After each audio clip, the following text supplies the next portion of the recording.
home with his disciples, sitting next to one another, bumping elbows as they ate and intimately sharing tender moments of physical touch. It was an evening filled with anxiety and fear. So we are welcome here amidst our own anxieties and fear. We gather at a virtual table, carrying our burdens and grief, trusting that where 2 or 3 are gathered in his name, Christ is with us and will help us carry our load. Christ is with us, even as we are virtually together. Now, this evening will be a contemplative time to rest in the stories of Jesus' final night with his disciples and to see what grace we receive, how the Spirit works through our time together. Not that many people. I ask that you please click the mute button on the bottom left of your screen. And for those who want in, for example, when you play, please remember to unmute. Just like the night when Jesus and his disciples met, things were not perfect. If there are hiccups in our service, this our first service in the world of Zoom, please allow them to speak into the imperfections we collectively hold in this time of global crisis. God can do amazing things in our vulnerability and in our brokenness. Now, our first passage comes from the Gospel of John, chapter 13. Listen now to the word of God. Now, before the feast of the Passover, Jesus, knowing that his hour had come, that he would depart out of this world to the Father, having loved his own who were in the world, he loved them to the end. During the supper, the devil having already put into the heart of Judas Iscariot, the son of Simon, to betray him, Jesus, knowing that the Father had given all things into his hands, and that he had come forth from God and was going back to God, got up from supper, laid aside his garments, and taking a towel, he girded himself. Then he poured water into the basin and began to wash the disciples' feet and to wipe them with the towel with which he was girded. So he came to Peter. He said to him, "Lord, do you wash my feet?"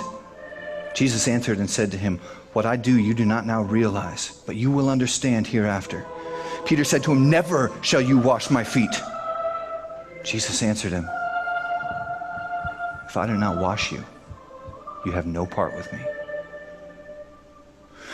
Simon Peter said to him, "Lord, then wash not only my feet, but also my hands and my head." Jesus said, "He who is bathed needs only to wash his feet, but is completely clean. And you are clean, but not all of you." For he knew the one who was to betray him.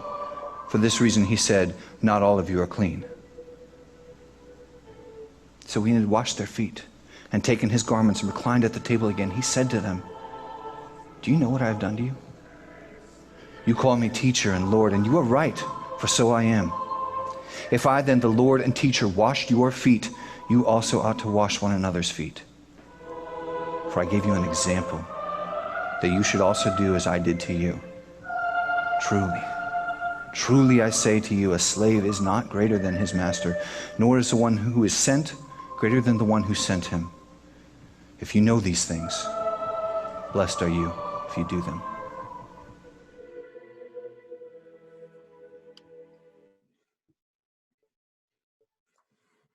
Now, this passage is beautiful, even if it normally makes us uncomfortable. In all my years, I have only ever been a part of a handful of services where foot washing takes place.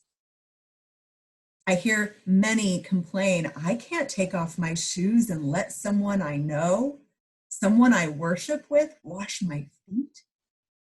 The only time we are comfortable with that is when we are paying a professional and having a pedicure done. We have a thing about our feet. We are fine showing off our favorite shoes or even our painted nails with a pair of sandals. But being vulnerable and letting someone we know bend down and wash our feet is next to unthinkable. Yet the message Jesus sends in this humble act of service and love for his disciples is one we need to hear. We need to understand that since Jesus was the Lord and their teacher, he demonstrated radical hospitality in washing their feet.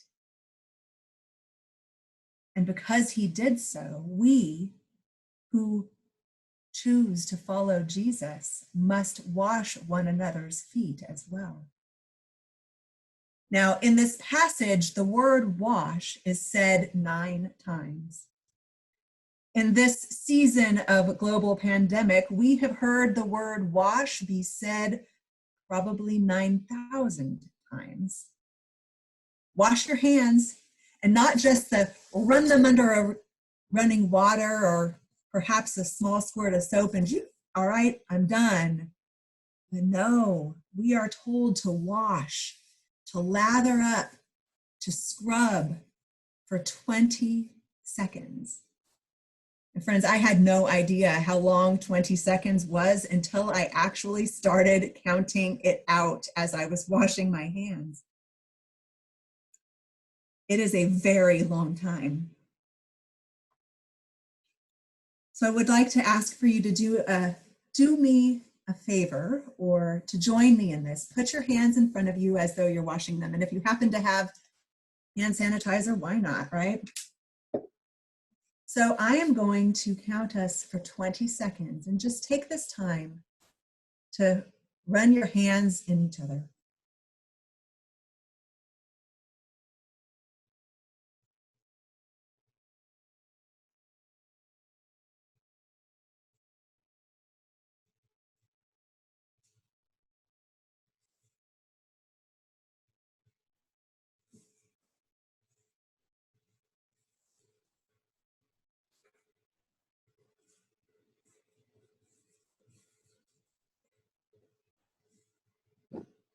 That's a really long time.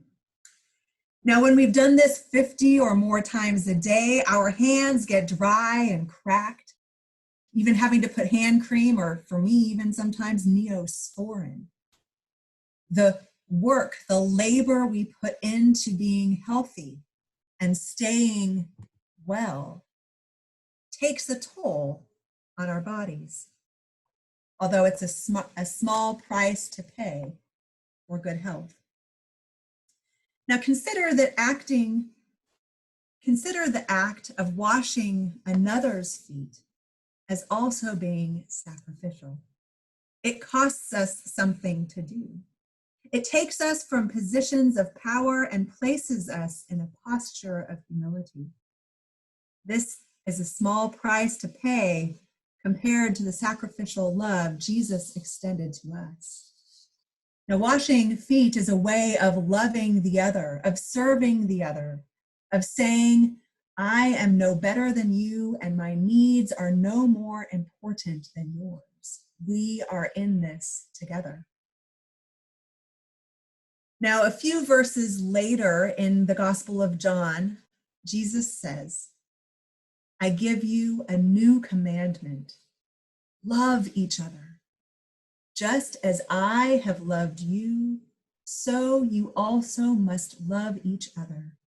This is how everyone will know that you are my disciples, when you love each other. Friends, Jesus gave us an example of how to live and love and serve one another. And he tells us that we are to do the same. This is the new commandment. What does it mean for us to wash another's feet? What does it mean for us to serve one another, especially at this time in this crisis? As uncomfortable as it might be to consider washing another's feet, and clearly we can't get within 6 feet of each other, so I am not asking you to do that. But it can also be as hard to love someone who is particularly difficult to love, someone who rubs us the wrong way, someone who is hard for us to be near. Yet we are called to love them with our hearts and our minds and our actions. We are called to serve one another in love. So each time that you wash your hands in the coming days and weeks and months, I invite you to spend that 20 seconds considering Jesus' humble service in the washing of his disciples' feet. And consider how God is calling you to live and to love and to serve. Let us love outwardly, even when it's uncomfortable, that the world might know we are Christians by our love. Now, the next passage we will read, or we will hear, comes from the Gospel of Mark. And I pass it to Melissa as soon as I pull off this skill. Okay, am I on this time? Yep, as soon as I...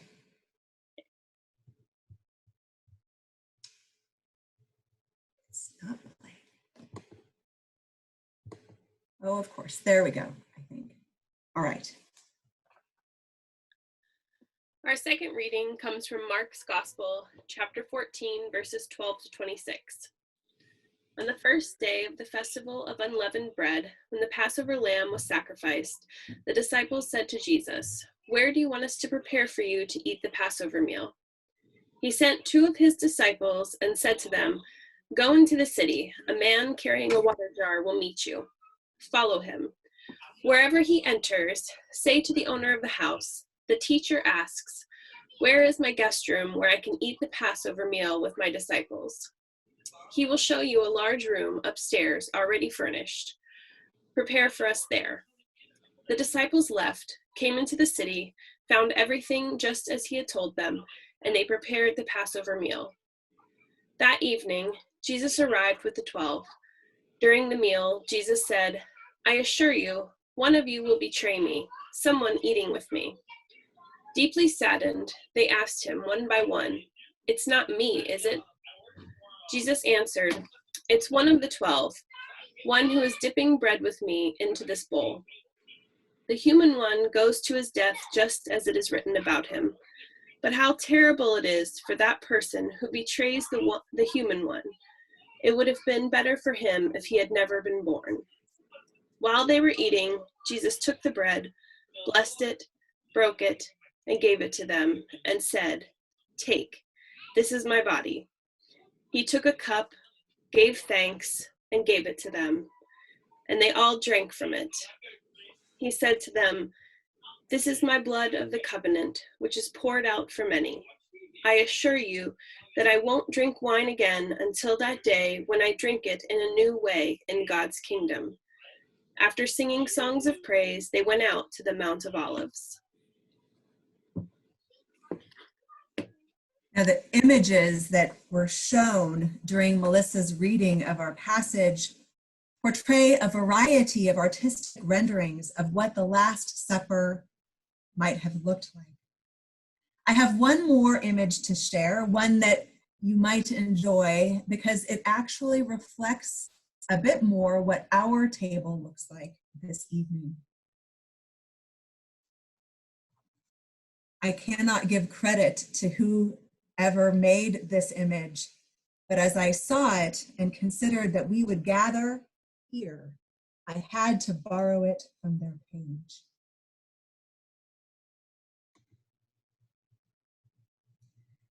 So we gather at this table that expands throughout the community, even as far as Minnesota. And we share in this love feast in remembrance of Jesus' last meal with his disciples, a meal that had an emphasis on community, sharing, and fellowship. We gather as one body in many locations because we are united by God's Spirit.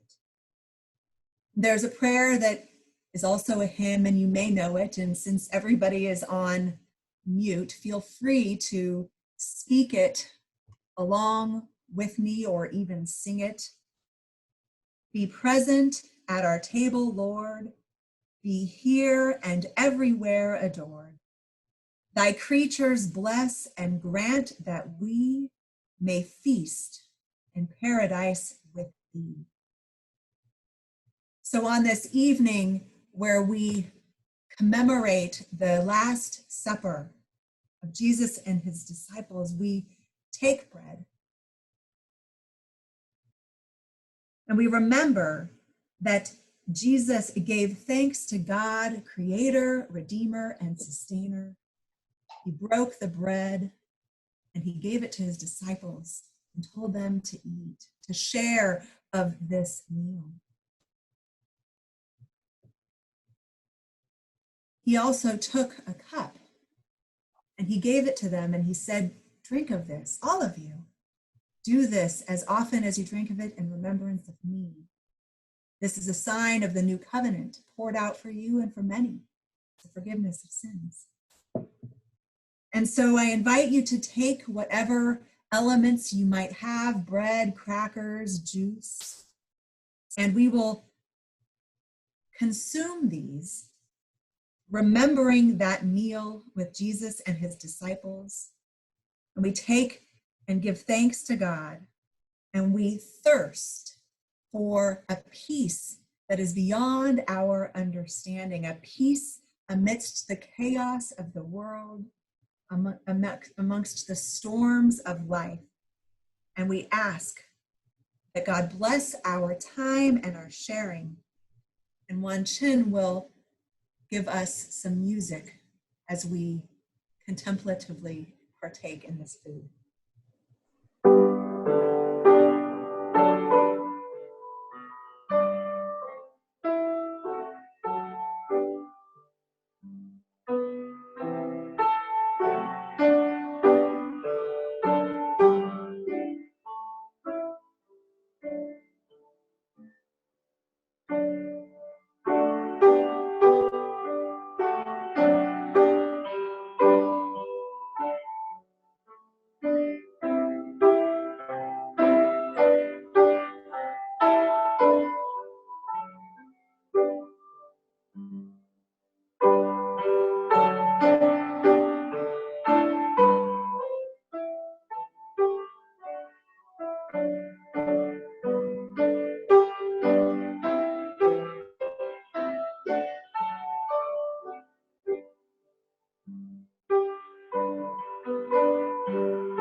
And now, as we have considered the washing of the feet that Jesus humbly did as a suffering servant for his disciples, and we partake in a meal, this love feast, where we remember Jesus' meal with his disciples, our souls are strengthened, our spiritual bodies renewed by all that God has to offer.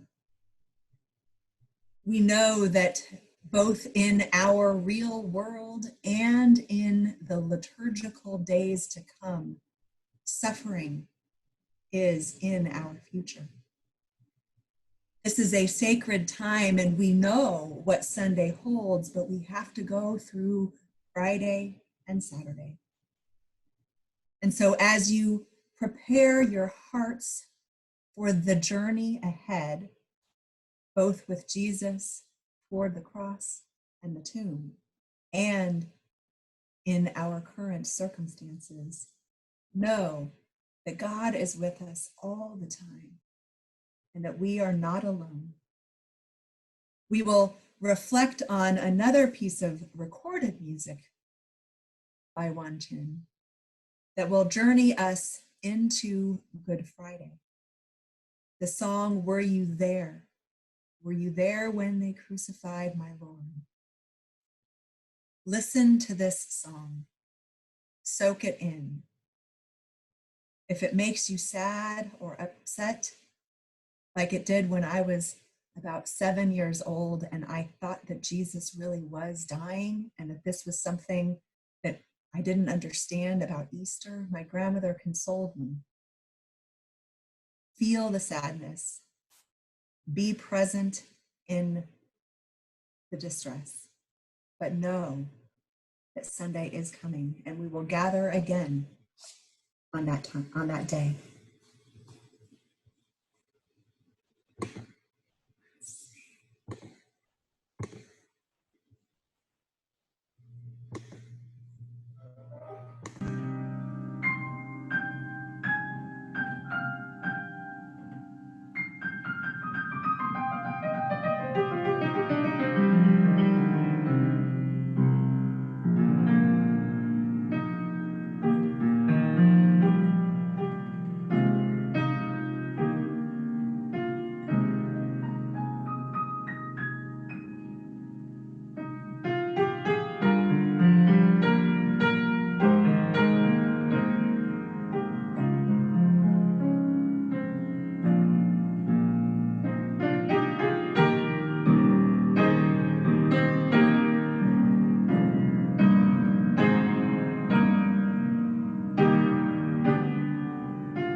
And now, go in peace.